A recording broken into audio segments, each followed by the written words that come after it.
Bonjour ou bonsoir, selon l'heure à laquelle vous nous regardez. Je suis votre chroniqueur audio et animateur de podcast à l'ODJ Média. Aujourd'hui, je vous lis fidèlement la chronique de Mohamed Yassir Mouline, face au chef à vie, un signal clair est donné pour rajeunir et moraliser la vie politique. Lecture à la lettre. Le Maroc avance à deux vitesses, même sur la scène politique. Alors que Sa Majesté le Roi appelle les jeunes à rejoindre et à s'investir dans la vie publique et les encourageant matériellement et moralement à participer à la politique de proximité et au processus électoral. Certains dirigeants de partis, eux, s'accrochent à leur siège, refusant obstinément de céder la place. Des leaders fossilisés, provocateurs et parfois risibles, qui transforment la démocratie en musée de cire et finissent par dégoûter toute une génération de s'engager sérieusement dans la vie politique. L'auteur ajoute une image mordante, la politique comme musée vivant, vitrine et mannequin à demeure. A. La politique marocaine. Ce musée à ciel ouvert où les vitrines s'appellent « partis », les mannequins « leaders », et où chaque congrès ressemble à un inventaire du patrimoine fossilisé. On croyait que le dinosaure avait disparu depuis le Crétacé ? Que nenni, il s'est recyclé en secrétaire général à vie, espèce protégée par les statuts internes et la complaisance de ses militants. Depuis des décennies, ces patriarches tiennent leur parti comme on tient un héritage, ni à vendre, ni à partager, encore moins à léguer. Ils s'accrochent à leur fauteuil comme à une relique, persuadés que sans eux, le parti et peut-être le pays s'effondreraient. Ils ont créé un champ politique où la jeunesse regarde le spectacle en streaming, sans jamais être invitée à monter sur scène. Ce sont des fossiles du suffrage ou comment momifier la démocratie ? L'auteur pense que la farce se prolonge par des mécanismes internes qui verrouillent toute alternance. Quand un parti s'effondre, on blâme la conjoncture, les médias, ou le voisin jaloux, mais surtout pas le capitaine du Titanic partisan. Ainsi, des leaders s'incrustent à demeure, momifiés dans leur propre gloire, tandis que leurs militants deviennent des porteurs de cercueils électoraux.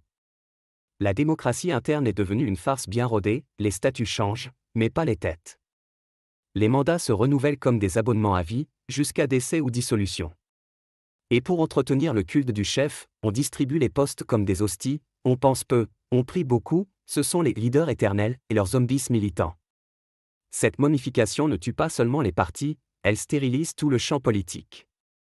Plus d'idées, plus de débats, juste des slogans jaillis de la naphtaline. Les jeunes, eux, regardent ce théâtre avec le même enthousiasme qu'un vieux feuilleton en noir et blanc, ils connaissent déjà la fin.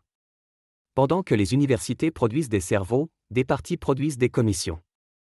Pendant que le monde parle d'intelligence artificielle, nos formations pratiquent la bêtise institutionnalisée. Le cerveau politique est en coma prolongé. L'auteur ajoute alors le tournant institutionnel, un coup de balai et une nouvelle ligne de crête. Et puis, soudain, un coup de balai royal. Lors du Conseil des ministres consacré au projet de loi de finances 2026 et aux nouvelles lois organiques sur les partis politiques et la Chambre des représentants, le roi Mohamed VI a tracé une nouvelle ligne de crête. Moraliser, rajeunir et redonner du sens à la politique.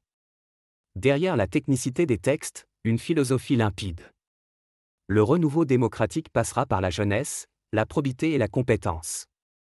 Fini le recyclage des visages défraîchis, place à la génération qui code, qui vote et qui ose. L'auteur affirme que pour lui, c'est une refondation silencieuse, mais bien réelle, avec des leviers concrets. Une refondation silencieuse, mais révolutionnaire.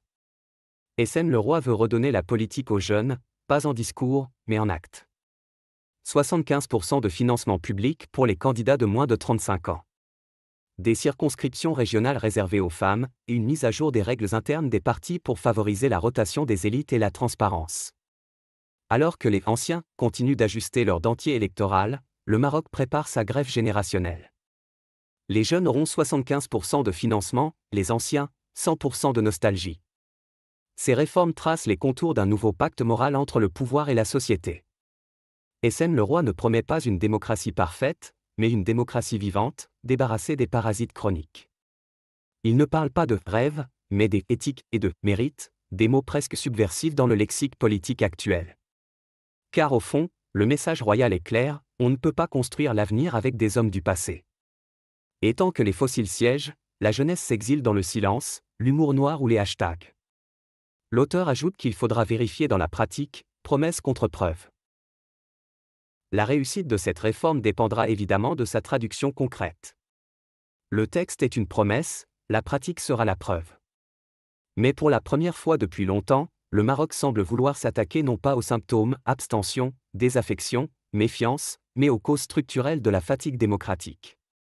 Dans un monde où les démocraties s'épuisent à force de promesses non tenues, le Maroc bouge et tente un pari rare. Celui du rajeunissement par la loi et de la morale par le courage politique. Un pari qui, s'il réussit, pourrait bien transformer une génération spectatrice en génération fondatrice.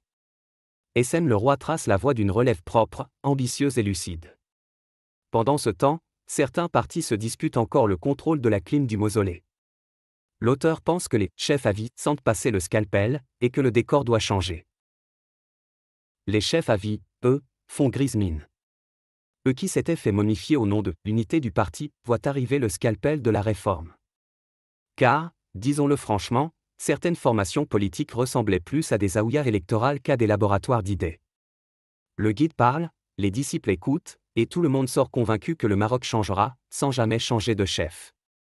L'auteur ajoute enfin, le problème n'est pas la jeunesse, mais les appareils fatigués.